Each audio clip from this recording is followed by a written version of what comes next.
Ce qui me fait vraiment vibrer quand quelqu'un est près de moi, c'est pas ce qu'on va s'imaginer tout de suite en partant. Vite, on pense à la passion au sexe, à s'arracher les vêtements, à ce que le cinéma nous a montré depuis toujours. On l'a tous ressenti, puis c'est bien la passion, mais c'est surtout pas ce qu'on s'est imaginé que c'était.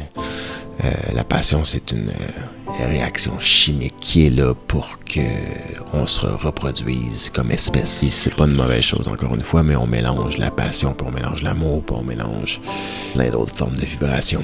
Ce qui me fait vraiment vibrer quand quelqu'un est près de moi, c'est autre chose. Quelque chose que je trouve encore plus fort.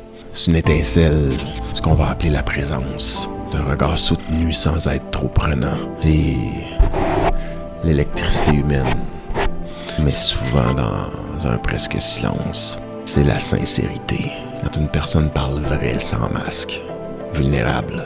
Quand on a laissé de côté la dopamine pour la sérotonine un peu plus. Ce qui me fait vraiment vibrer, c'est l'intelligence. Sous toutes ses formes, en particulier l'intelligence émotionnelle. Ce que je trouve profondément triste ces temps-ci, c'est qu'on fait trop souvent l'éloge du contraire, du rough. Quasi-violence dans nos relations, l'absence de connexion entre deux êtres, de l'absence d'écoute, du va-et-vient incessant, des vidéos pour adultes, sans qu'il se passe réellement quelque chose entre les deux personnes. On fait l'éloge de la domination.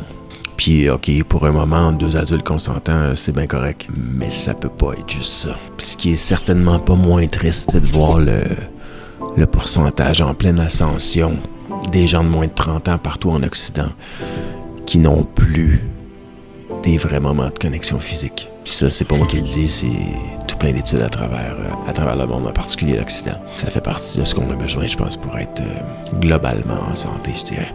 Puis en plus, on le sait de plus en plus, les apps sont pas là pour notre bonheur. Ils sont pas vraiment là pour nous rapprocher.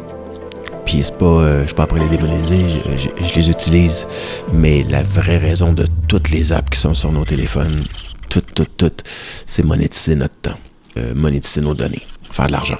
Puis ils se sont rendus compte avec les années que ce qui faisait le plus d'argent, c'est la peur, la division, puis la colère. Fait qu'en tant qu'humain, je pense qu'il faut faire attention à ça. Personnellement, je préfère la curiosité vivante, l'envie d'explorer, de comprendre, d'être là, pleinement. On rêve tous de feux d'artifice, moi je préfère le calme.